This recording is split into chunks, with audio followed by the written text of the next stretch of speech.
Radio Grand Lac. Plongez dans le grand bain de la vie locale avec Radio Grand Lac. 30 minutes pour remettre le droit et les règles juridiques à l'endroit et dans le bon sens. C'est avec Laura sur Radio Grand Lac.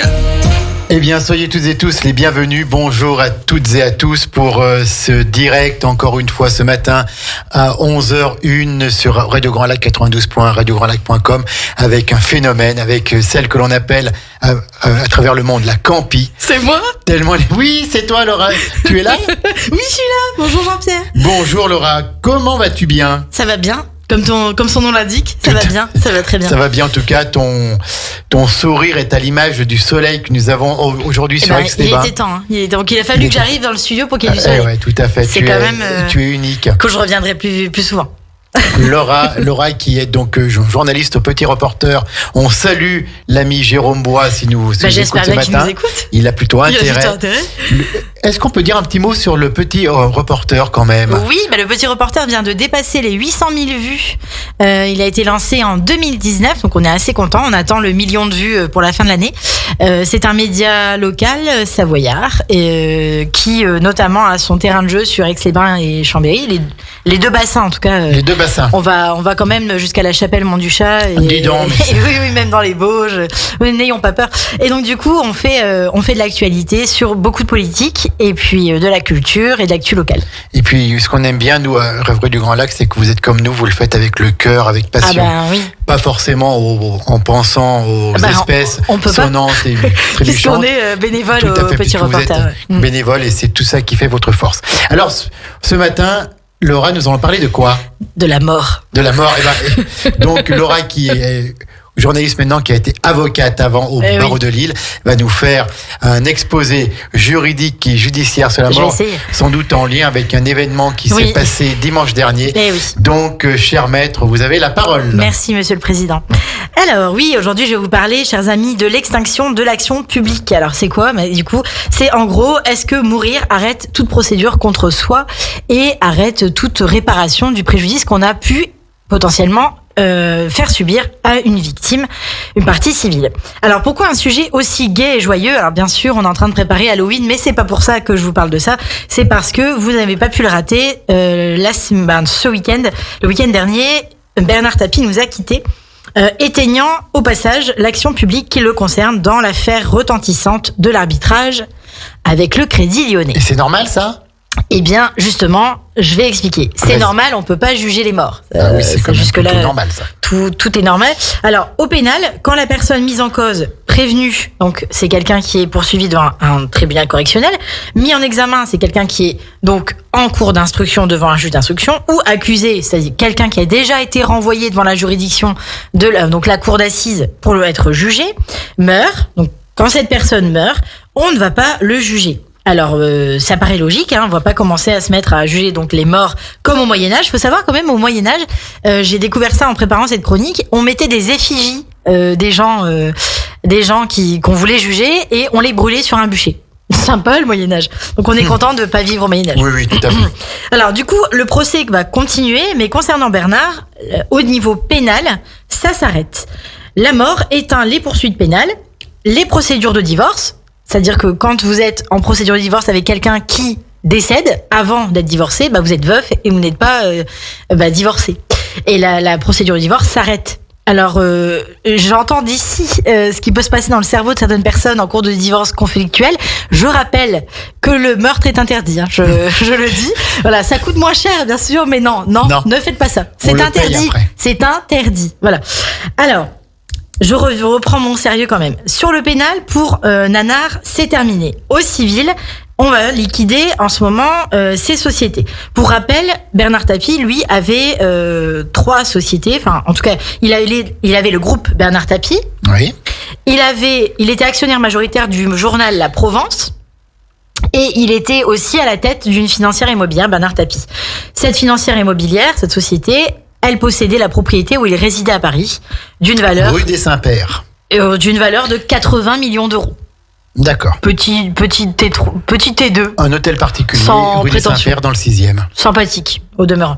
Donc, ces sociétés ont été placées en liquidation judiciaire et on est en train de vendre les biens pour rembourser les 400 millions d'euros qui avaient été accordés à Bernard Tapie, mais qui avaient été annulés. L'arbitrage avait été annulé parce que Bernard Tapie connaissait un des juges de l'arbitrage. Donc du coup, on a estimé... Donc il y avait conflit d'intérêts. On a estimé qu'il y avait conflit d'intérêts. En tout cas, la justice l'a estimé et du coup, c'était renvoyé en appel.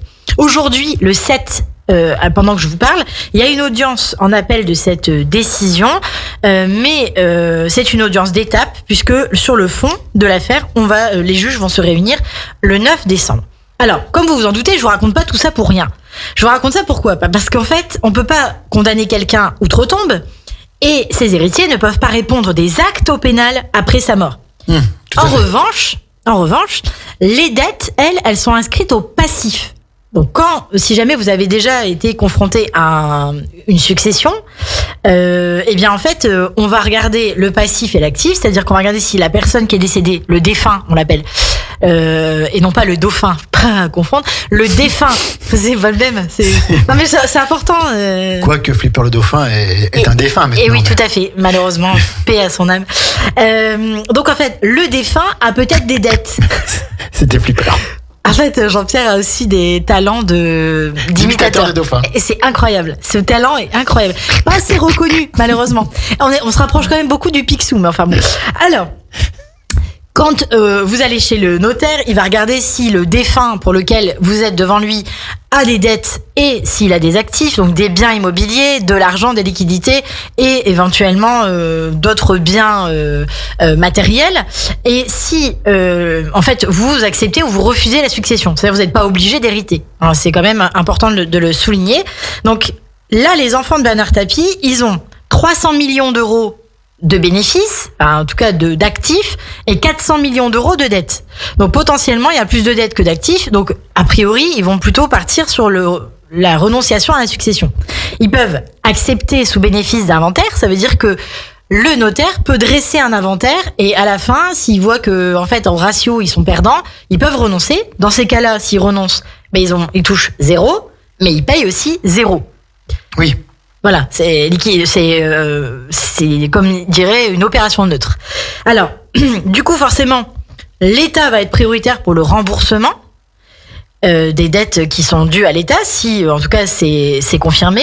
Et s'il n'y a pas assez d'actifs, en fait, il y a certains créanciers qui resteront sur la touche. Alors ça, c'est le premier point sur lequel il fallait revenir concernant Bernard Tapie, mais ça concerne aussi tout le monde. C'est-à-dire que ça, la succession, etc., ça concerne tout le monde. Maintenant, qu'est-ce qui se passe quand vous êtes victime d'un auteur d'une infraction qui meurt ? Auteur d'une infraction qui meurt. Il meurt. Il suicide, il meurt. Voilà. Ça arrête tout. Pas forcément. Pas forcément. Pas forcément, justement. Parce que, du coup, forcément, on se dit, l'auteur est mort, super, bravo. Il s'en sort bien. Bon, il s'en sort moins bien que les asticots qui s'occupent de lui, mais en tout cas, c'est certain que ça paraît complexe, comme on ne peut pas le juger parce qu'il est mort, d'obtenir des dommages et intérêts. Comme ça, à première vue, ça paraît compliqué.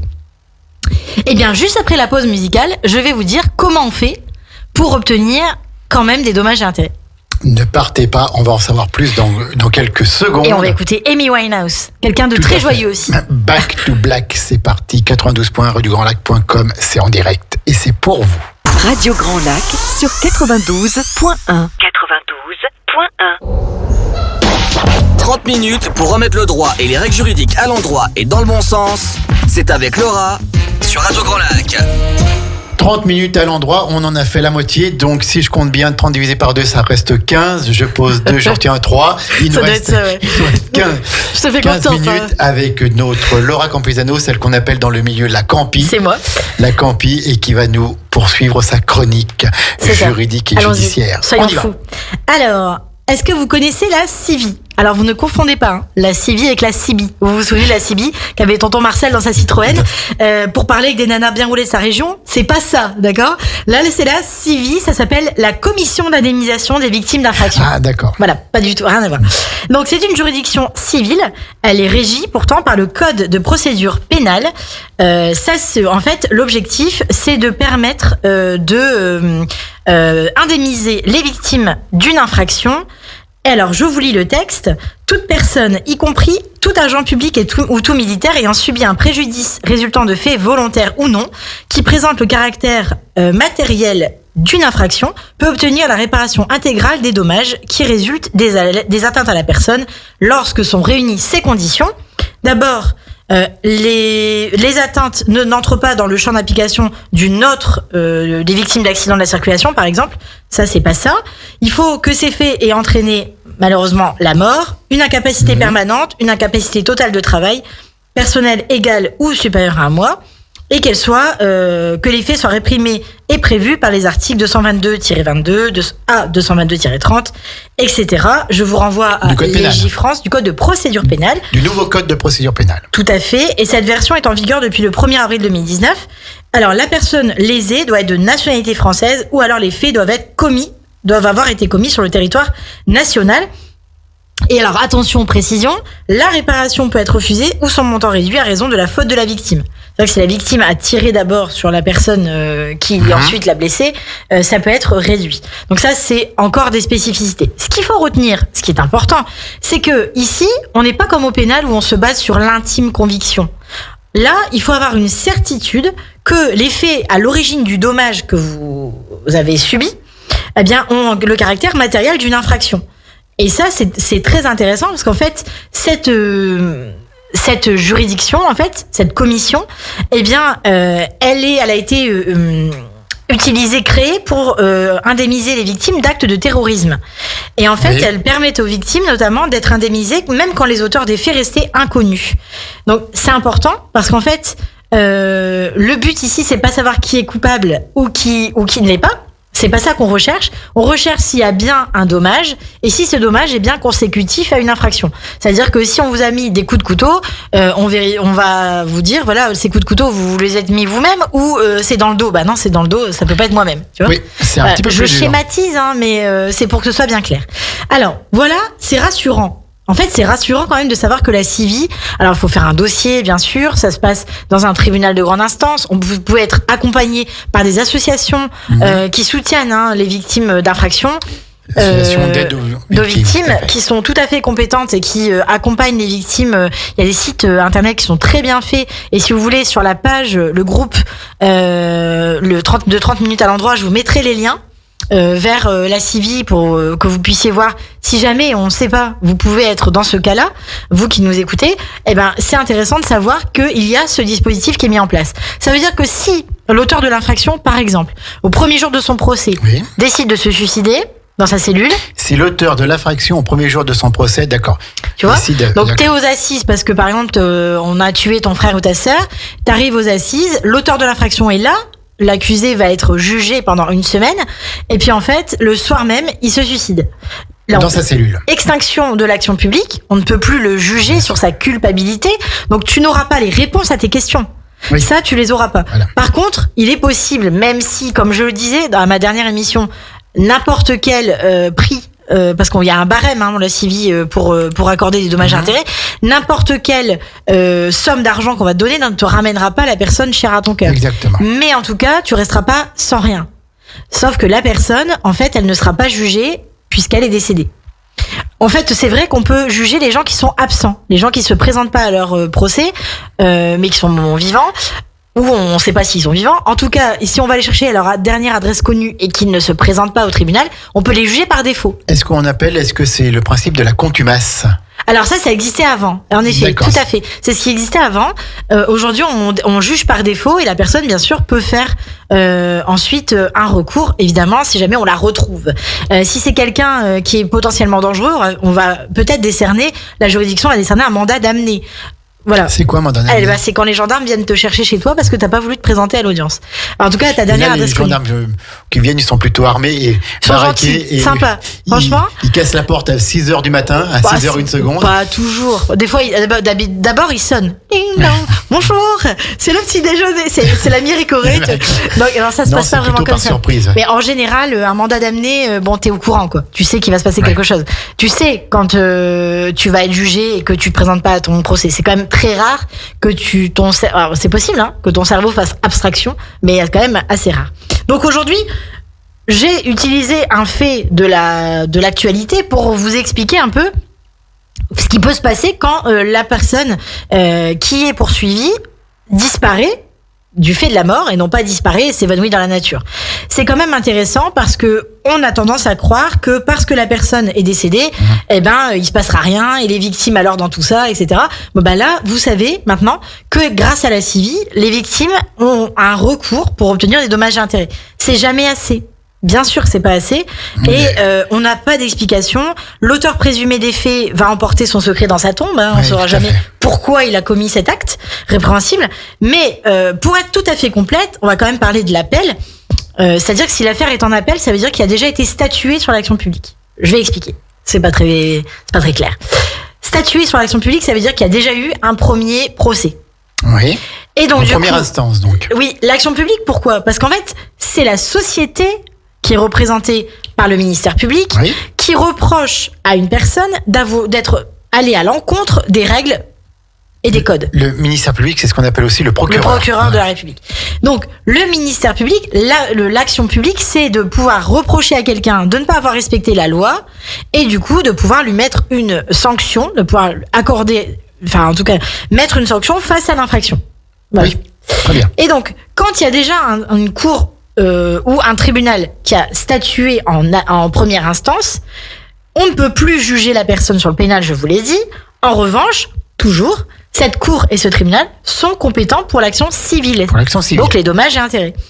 Peu importe si la partie civile ou, de manière générale, si la partie civile ou la personne poursuivie a fait appel, si le défunt a bénéficié d'une relaxe, le défunt, donc celui qui est plus là, a bénéficié d'une relaxe en première instance ou d'un acquittement en première instance à la cour d'assises, on ne discutera pas de sa culpabilité, mais on va discuter des dommages et intérêts. Oui. Voilà. Donc c'est ce qui va se passer avec Bernard Tapie là. C'est-à-dire on va pas pouvoir le condamner ou pas, même s'il soit absent ou non. Je dis bien, on ne le condamne pas avant dans cette émission. On parle des faits. Ah oui. Ah oui, ça c'est certain. On ne dit pas que c'est Bernard pas moi Tapie qui vais dire aurait dû ou doit être condamné. Ça, c'est absolument certain. pas ce qu'on dit. Pas du tout. Et peu importe qu'on peut penser de lui ou de son talent ou de son pas talent, c'était pas la question. Si j'ai utilisé cet exemple, c'est parce qu'on a un exemple précis, quelqu'un qui sera pas là au moment où il doit être jugé. Tout à fait. Voilà. Et en fait, le procès avait déjà été repoussé plusieurs fois du fait de son état de santé. Donc ça, c'était le prétexte en fait pour parler de ça. Donc effectivement, c'est important de rappeler que, contrairement aux fables de La Fontaine, où on pouvait dire dans Le Loup et l'Agneau, je pense que tu te souviens de cette petite fable, à la fin, le loup qui reproche à l'agneau d'avoir, bu son eau, lui dit si ce n'est pas toi, c'est donc ton frère. Là, c'est pas possible. Il faut quand même vous reteniez que les enfants, les gens qui restent en fait, la famille de la personne qui était poursuivie, ne sont en aucun cas responsables des actes de la personne qui est décédée. Donc ici, j'ai vu dans certains talk-shows télévisés qu'on avait pu éventuellement prendre à défaut la fille de Bernard Tapie pour mettre sous son nez des histoires qui concernent son père. On va éviter quand même tout le temps de faire des raccourcis et de s'attaquer aux enfants des gens qui n'ont rien fait, qui ne sont pas responsables des faits que leurs parents ont pu commettre. Dans les familles, vous savez, la plupart du temps, on oublie. On pense aux gens qui ont été victimes, mais il y a aussi d'autres victimes collatérales, c'est la famille du prévenu ou de l'accusé. Ces gens-là, on n'en parle jamais.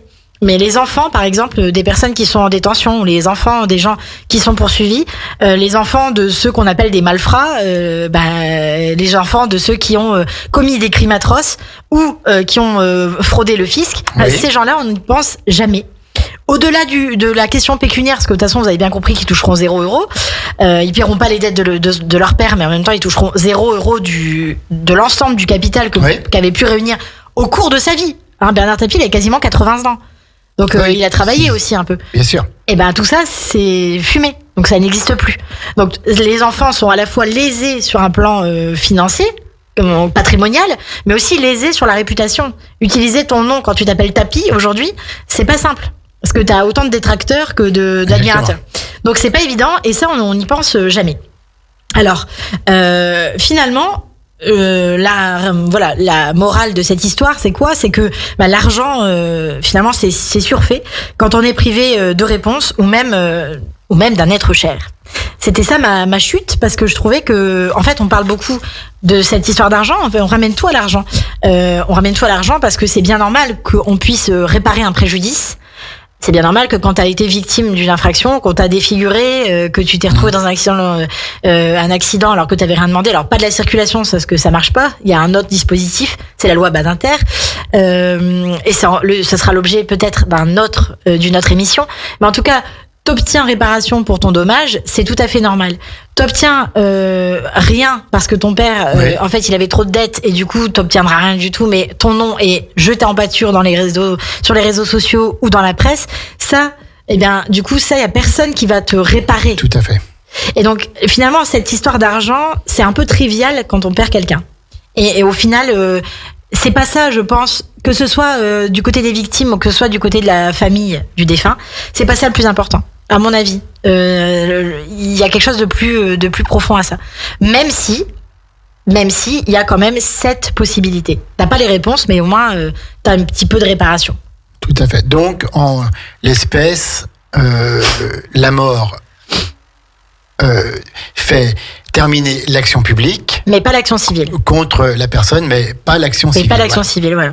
Et ça, je pense que c'était important de le souligner, important de le préciser. Oui, tout à fait. Je mettrai tous les liens, y compris, alors je mettrai pas forcément la chronique en entier par écrit, mais en tout cas je mettrai tous les liens nécessaires si jamais il y a des gens qui ont besoin d'avoir des informations sur la CIVI. Le SARVI, c'est encore un autre service, mais en tout cas la CIVI pour faire un dossier si nécessaire. Et puis n'hésitez pas à vous rapprocher aussi des permanences gratuites d'avocats. Oui. Dans les maisons de l'avocat, oui, les maisons de justice et du droit à Chambéry, à Aix-les-Bains. Aix-les-Bains, Grand Lac. Donc n'hésitez pas à le faire parce que c'est très très important de pouvoir être accompagné par des professionnels. Et puis n'écoutez pas tous les yaka faucons. Voilà, c'est fatigant. Le droit, c'est excessivement énervant. C'est excessivement énervant. Ça faisait longtemps que je l'avais pas dit, c'est vrai. Non, c'est agaçant parce que effectivement, il y a des raccourcis quand même, de gros raccourcis. Voilà. Merci, cher maître. C'est fini plaisir. pour cette chronique. Oui, c'est fini pour aujourd'hui. On se retrouve dans 14 jours. 14 jours. Dans 14 jours. Est-ce que ça va aller pour attendre tous ces jours? Je pense que ça va être très long, mais bon, on va prendre notre mal en patience. Je voulais saluer simplement un auditeur, Hugo Magnien, qui nous écoute, qui vient de nous envoyer des messages sympas. Je voulais encore lui dire un grand merci parce qu'à Radio Grand Lac, on est fiers pour son émission d'hier soir. Il a eu en direct pour sa première intervention radio un jeune, Gabriel Hernan. Et Gabriel Hernan, c'est un jeune migrant qui n'a pas de papier et qui a été présent à Chambéry lors d'Odyssea. Et à Odyssea, il y a un énergumène qui est venu un petit peu énervé, un petit peu éméché avec une arme. Qui est revenu avec une arme. Qui a commencé à tirer. Et ce jeune Gabriel, au péril de sa vie, il a tout fait pour désarmer, pour courser cet homme, et il a sans doute sauvé des vies. Hier au soir, il était là, je peux vous dire que j'étais à la même place, je l'écoutais parler avec son sérieux, avec son intelligence, avec sa modestie, et j'en avais les larmes aux yeux. Voilà, donc c'était un témoignage poignant, émouvant.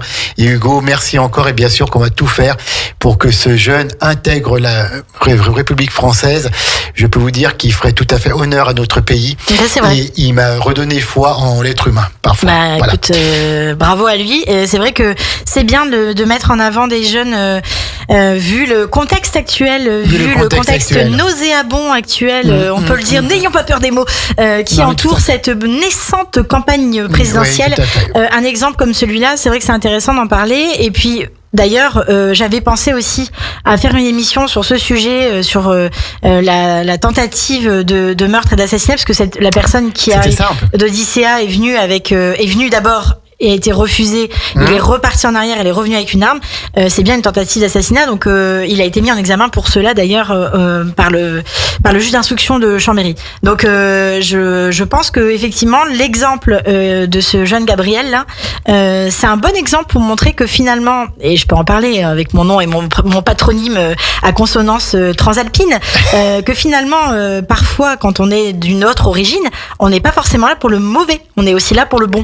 Et notamment ce jeune qui est un excellent élève et qui dit mais c'est tout à fait normal, je suis venu en France pour apprendre, pour être bon, voilà, donc voilà. C'était vraiment un très bel exemple. Merci encore. Juste un petit mot, le salon du chocolat. C'est ce que j'allais dire. Et oui, Hugo, tu vois, on en parle encore du salon du chocolat qui a lieu ce week-end. Vous d'ailleurs, il faut vraiment que vous veniez parce que rien que de les écouter parler, j'en ai fait un article sur le petit reporter. Autant vous dire que quand tu lis l'article, tu sens les effluves de chocolat, mais c'était terrible. Et pendant qu'on est là, je veux aussi dire que vendredi matin, Jean-Pierre, tu reçois un très très bel artiste du coin. Ouais. Demain matin. C'est demain matin ? Oui, c'est demain matin. C'est Thomas Caruso avec la Comédie des Alpes. C'est lui qui a créé la Comédie des Alpes. C'est à 11h demain matin. Et c'est lui qui a créé cette fameuse pièce qui s'appelle Crétin des Alpes, qui est à mourir de rire. Alors faites gaffe parce que les places partent très très vite. Oui, c'est déjà complet pour ce samedi soir. Mais on va faire de la pub pour lui à Challes. Vous allez voir, c'est vraiment sympa. Se moquer de soi-même, c'est sympa aussi. Merci beaucoup. Donc salon du chocolat et des gourmandises, samedi 9, dimanche 10 octobre au Casino Grand Cercle d'Aix-les-Bains. Souvenez-vous, on ne peut pas passer par devant, il faut passer par derrière. Il faut passer par derrière pour rejoindre le salon Lamartine, mais il y a vraiment rien de compliqué. Soit on monte l'avenue Charles de Gaulle et on prend à gauche, il y a la rampe d'accès, soit on descend la rue Haldimand et on tombe directement sur le salon Lamartine. Ça prend 25 secondes de plus. Vous nous verrez. C'est merveilleux. Merci Laura Campisano. Merci à toi. Pour ce bel exposé. Ce soir à 18h, rendez-vous avec Ludo dans Ça se passe ici qui recevra le club des plaisanciers du lac du Bourget. Un club que l'on aime bien, un club très important pour notre lac du Bourget, pour la navigation et tout. Et puis à 19h30, bien sûr, le rendez-vous habituel, traditionnel du Sportez-vous bien avec Damien et Aurélie. Enfin. Et puis on poursuit tout ça, puis jusque-là, c'est de la musique, c'est Radio Grand Lac, c'est le grand bain de la vie locale, c'est la radio autrement, la radio faite avec du cœur, et on va continuer comme ça. Bonne journée à l'écoute. Bonne journée, merci. De Radio Grand Lac. Merci beaucoup, au revoir.